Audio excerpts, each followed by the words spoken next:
अस्सलामुअलैकुम। जी अस्सलाम वालेकुम। अली भाई, मेरा क्वेश्चन ये था कि मुझे स्टूडेंट आया था शादी की बेस पे, मुझे 2009 में इंडेफिनेट लीव मिली थी। स्टूडेंट के बेस पे आए थे लेकिन शादी की बेस पे इंडेफिनेट लीव मिली। जी, 2009 सितंबर में जी। और उसके बाद ये 2 माह पहले हमारी सेपरेशन हो गई है, लेकिन अब मैंने 5 साल की बेस पे अप्लाई करना है। लेकिन प्रॉब्लम सिर्फ मुझे कंफ्यूजन ये है कि मुझे 2007 में पॉइंट्स लगे थे कोर्ट में जाकर। अच्छा। और लेकिन वो पॉइंट्स मेरे इस साल नवंबर में रिमूव हो जाने 4 इयर्स के बाद। अब मुझे 5 ईयर कन्विक्शन का वेट करना चाहिए या 4 इयर्स पॉइंट रिमूव होने का वेट करना चाहिए? और 5 साल की बेस पे मुझे क्या क्या चीजें मुझे चाहिए? Obviously life in the UK तो मेरे पास है, बाकी सब कुछ आई थिंक ठीक ही होगा। चलो मैं बताता हूँ, गौर से सुनिएगा जी। अक्सर लोग, आपका बहुत अच्छा सवाल इसलिए है कि अक्सर लोगों को यह भी कंफ्यूजन रहता है। अक्सर लोग आके बताते हैं कि जी डीवीएलए ने तो कहा कि 4 साल के बाद पॉइंट्स रिमूव हो जाते हैं, तो फिर क्या मसला है? डीवीएलए की बात अपनी जगह पे सही है, 4 साल के बाद आपके पॉइंट्स रिमूव हो जाते हैं, लेकिन आपकी जो कन्विक्शन हुई हो, अगर आपको कोर्ट की तरफ से पॉइंट्स लगे होते हैं, इसका मतलब वो एक क्रिमिनल कन्विक्शन के तौर पर काउंट होता है। अब जो फाइन्स और कन्विक्शंस कोर्ट की तरफ से की जाती हैं, उनका जो स्पेंट कन्विक्शन का पीरियड है, जो उनको स्पेंट होने में जो टाइम पीरियड लगता है, वो 5 इयर्स ही है। सो रिहेबिलिटेशन ऑफ ऑफेंडर्स एक्ट को अगर आप देखें तो उसके अंदर जो इसका टाइम फ्रेम दिया गया है वो 5 इयर्स का है। सो चाहे आपके पॉइंट्स 4 साल के बाद आपके लाइसेंस से उतर जाते हैं, लेकिन टोटल आपको टाइम पीरियड फिर भी 5 साल का वेट करना है अपनी कन्विक्शन को स्पेंट होने के लिए। बिकॉज अब इंडेफिनेट लीव के लिए जो रिक्वायरमेंट्स हैं, उसके अंदर ये जो क्रिमिनलिटी की रिक्वायरमेंट है, उसमें ये चीज कही गई है कि अगर आपकी कोई अनस्पेंट कन्विक्शन है, यानी उसका वो जो time period, minimum time period वो अभी नहीं गुजरा, तो आपको इंडेफिनेट लीव अभी उस पर नहीं मिल सकती। सो इसलिए आपको उसके लिए वेट करना पड़ेगा जब तक आपका वो 5 इयर्स का टाइम पूरा नहीं हो जाता। 2007 से 2012 जिस भी महीने में और जिस भी महीने में लगा था। दूसरी चीज ये याद रखें, जो डेट ऑफ ऑफेंस होता है वो डिफरेंट होता है और डेट ऑफ कन्विक्शन डिफरेंट होता है। जो आपके लाइसेंस के ऊपर जो डेट ऑफ कन्विक्शन लिखी हुई है, वहां से आपने काउंट करने हैं 5 इयर्स को, डेट ऑफ ऑफेंस से काउंट नहीं करना उसको। सो दूसरी चीज है। तीसरी चीज जो आपने पूछी कि आपको 5 इयर्स की बेस पे जब आपने अप्लाई करना है तो किन चीजों की रिक्वायरमेंट है? नेचुरलाइजेशन के लिए आपको प्रूव ये करना है कि आप पिछले 5 इयर्स, पिछले 5 साल जो आपने यूके में गुजारे हैं, आपने लीगली गुजारे, और उन 5 इयर्स का जो प्रूफ आपने लगाना होता है, नॉर्मली आपका पासपोर्ट होता है। अगर आपने वो लीगली गुजारा होता है टाइम, तो आपके पासपोर्ट्स उसके आपके पास मौजूद होते हैं, वो पासपोर्ट्स आप दिखा सकते हैं, और उन पासपोर्ट्स के साथ आपने life in the UK test लगाना होता है। बाकी जो एप्लीकेशन फॉर्म के अंदर रेफरीज की जगह होती है, वो रेफरीज की तरफ से सिग्नेचर्स होने चाहिए। उनका एक रेफरी कम से कम ब्रिटिश नेशनल होना चाहिए और एक कोई प्रोफेशनल होना चाहिए, वो आपके रेफरीज हों, तो उसमें और कोई मुश्किल वाली इसमें कोई बात नहीं होती। नेशनलाइजेशन एप्लीकेशंस आमतौर पे काफी स्ट्रेट फॉरवर्ड होती हैं। कहां पे गलतियां करते हैं लोग? जब वो किसी लीगल पॉइंट के अंदर, टेक्निकल पॉइंट में जाके फंस जाते हैं। आपकी जो एब्सेंसेस फ्रॉम द यूके हैं वो बहुत ज्यादा इंपॉर्टेंट है। आपकी 470 दिन से ज्यादा की एब्सेंस नहीं होनी चाहिए टोटल 5 ईयर पीरियड में, और जो आखिरी 1 साल आपने गुजारा हुआ इंडेफिनेट लीव, जो इंडेफिनेट लीव मिले कम से कम 1 साल आपको हो चुका हो। इंडेफिनेट लीव के बाद जो 1 साल आपने, जो लास्ट 1 साल गुजारा है, उसमें 3 महीने से ज्यादा का आपका बाहर, यूके से बाहर का टाइम नहीं होना चाहिए। सो ये बेसिक रिक्वायरमेंट्स हैं। इसके अलावा कोई इतनी खास टेक्निकलिटी इसमें नहीं आती। ये क्रिमिनलिटी वाला जो आपने पॉइंट पूछा, ये बड़ा अच्छा पॉइंट था, ये इंपॉर्टेंट पॉइंट था। इसको मैंने इसलिए एक्सप्लेन कर दिया कि बहुत सारे लोगों को इसका सवाल का जवाब मिल जाएगा इसमें। ऑलराइट जी, अगला सवाल लेते हैं। हेलो अस्सलाम वालेकुम। जी वालेकुम सलाम। जी अदनान साहब बोल रहा हूँ जी। जी शाह साहब। ये मैं आया था वर्क परमिट में 2 में। कब आए थे? 2008 में। अच्छा। तो अभी मेरी एक्सटेंशन है जुलाई में जी। तो क्या मुझे इसमें जो यूके इंग्लिश टेस्ट है ये चाहिए साथ? यूके इंग्लिश टेस्ट आपके एक्सटेंशन के लिए? जी हाँ। अच्छा जी, और बताएं। और अभी मेरी ये दूसरी एक्सटेंशन है जी, तो इसके बाद मैं क्या अप्लाई कर सकता हूँ इंडेफिनेट के लिए? आपको टोटल टाइम कितना हो जाएगा फिर जब आप 2008 में फरवरी में आया था। चलें ठीक है, मैं बताता हूँ जी। देखिए, जो आपका इंडेफिनेट का टाइम है जी वो आपका 5 साल का ही होगा।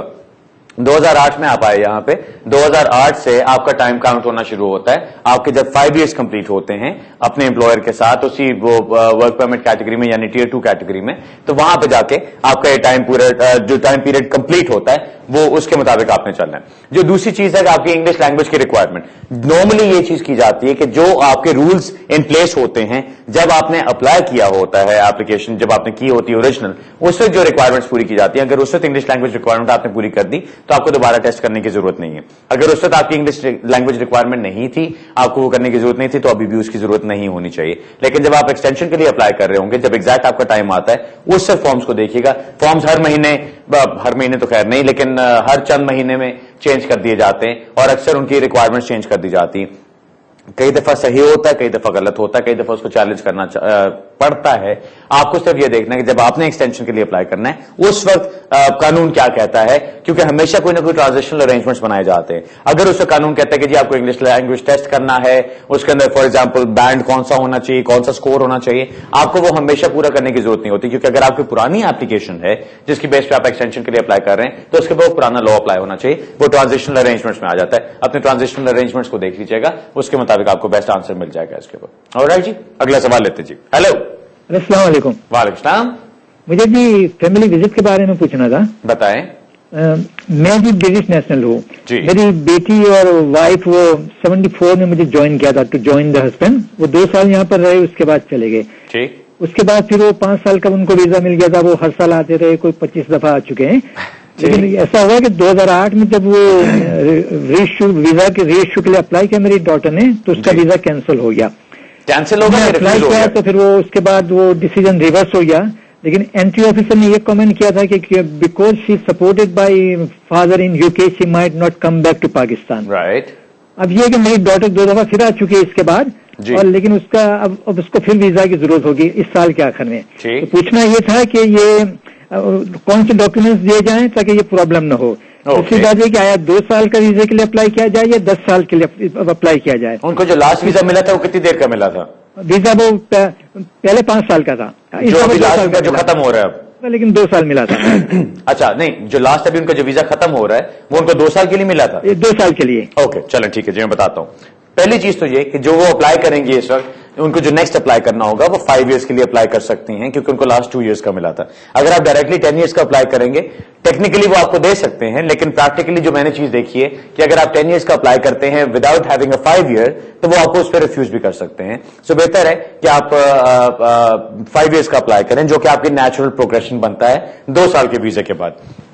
दूसरी चीज ये जो बात है कि जो उनको रिफ्यूज किया गया था, अब ये जो एप्लीकेंट्स जिनको रिफ्यूज किया गया, जो बहुत हैबिचुअली आते भी रहे हैं यूके में, जिनका बहुत ज्यादा एक ट्रैक रिकॉर्ड साफ सुथरा था, सब कुछ ठीक था, जो अभी रिसेंटली पाकिस्तान में किया गया था वो ये हो रहा था कि सारों को नए सिरे से देखा जा रहा था। लोगों को आदत बन गई हुई थी कि जो लोग काफी ज्यादा ट्रैवल कर चुके हुए थे वो अपनी बैंक स्टेटमेंट्स नहीं भेजते थे, क्योंकि उनको था कि जी पहले इतने वीजा लगे में, हम इतनी दफा जा चुके हैं, आ चुके हैं, तो हमें कभी कोई रिफ्यूज नहीं करेंगे, कभी कोई मसला नहीं होगा। होम ऑफिस ने अचानक, हाई कमीशन ने अचानक एक पलटा खाया और बहुत सारे लोगों को रिफ्यूज कर दिया। बहुत सारे ऐसे लोग भी थे जो कि कभी इमेजिन नहीं कर सकते थे कि उनको रिफ्यूज कर दिया जाएगा, उनको भी रिफ्यूज किया गया। उनको ये चीजें कहेंगे कि जी आपने अपनी पैसों के बारे में हमें नहीं बताया, हम श्योर नहीं है कि आप अपने आप को अफोर्ड कर भी सकते हैं कि नहीं। और अगर आप उन लोगों की बैंक स्टेटमेंट्स देखें तो वो करोड़पति लोग हैं या बड़े बड़े बिजनेसमैन हैं या बड़े बड़े वो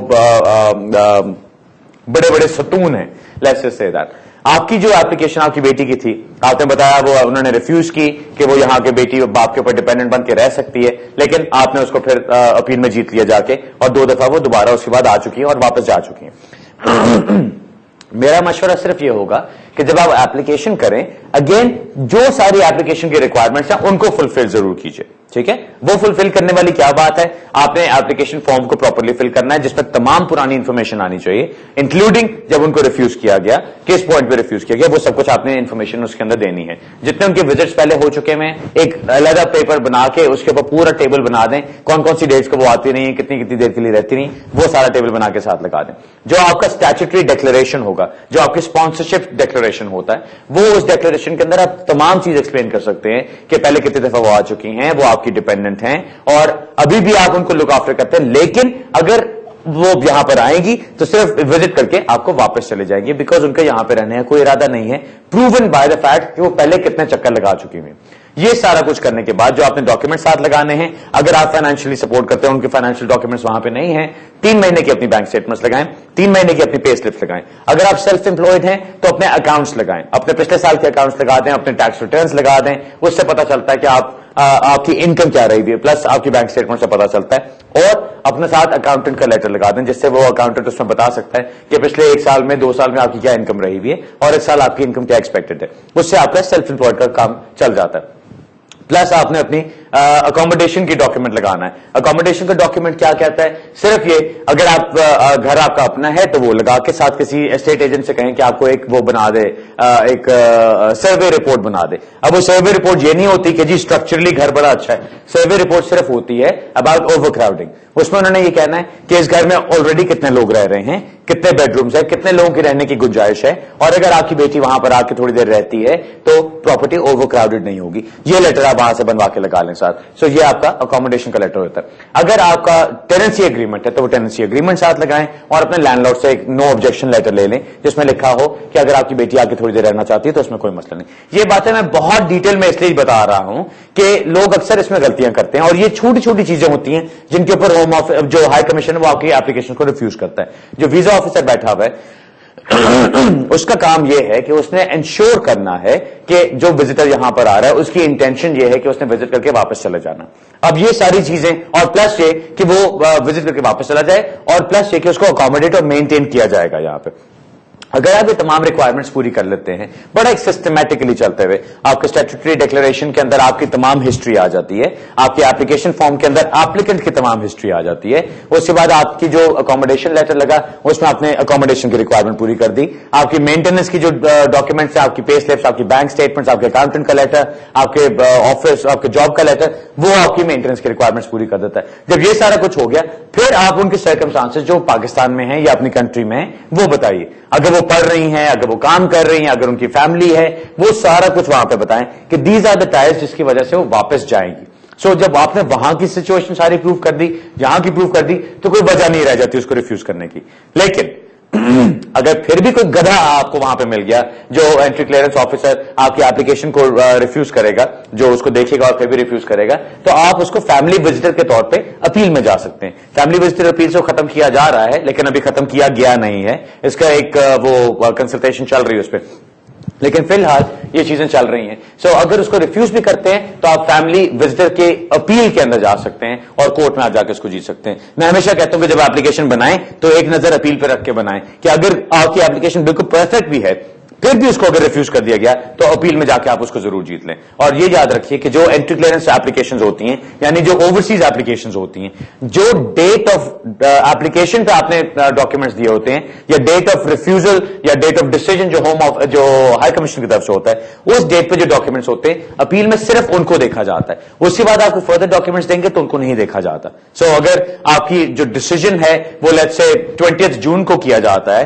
तो 25 जून की बैंक स्टेटमेंट आप उसमें नहीं लगा सकते जब आप अपील में जाएंगे। सो आपने 20 जून से पहले की स्टेटमेंट्स दिखानी होंगी और उसके मुताबिक आपने अपना केस प्रूव करना होगा। ओके, उम्मीद है आपको क्लियर हो गया होगा जी। सिर्फ ये है attention to detail is important. हर चीज को, इमिग्रेशन रूल्स को देखते हुए हर एक रिक्वायरमेंट को पूरा करके अप्लाई कीजिए ताकि किसी किस्म का कोई मसला ना हो। होपफुली कोई प्रॉब्लम नहीं होनी चाहिए। ट्रैक रिकॉर्ड आपका बिल्कुल ठीक है, should be all right. Alright जी, अगला सवाल लेते हैं।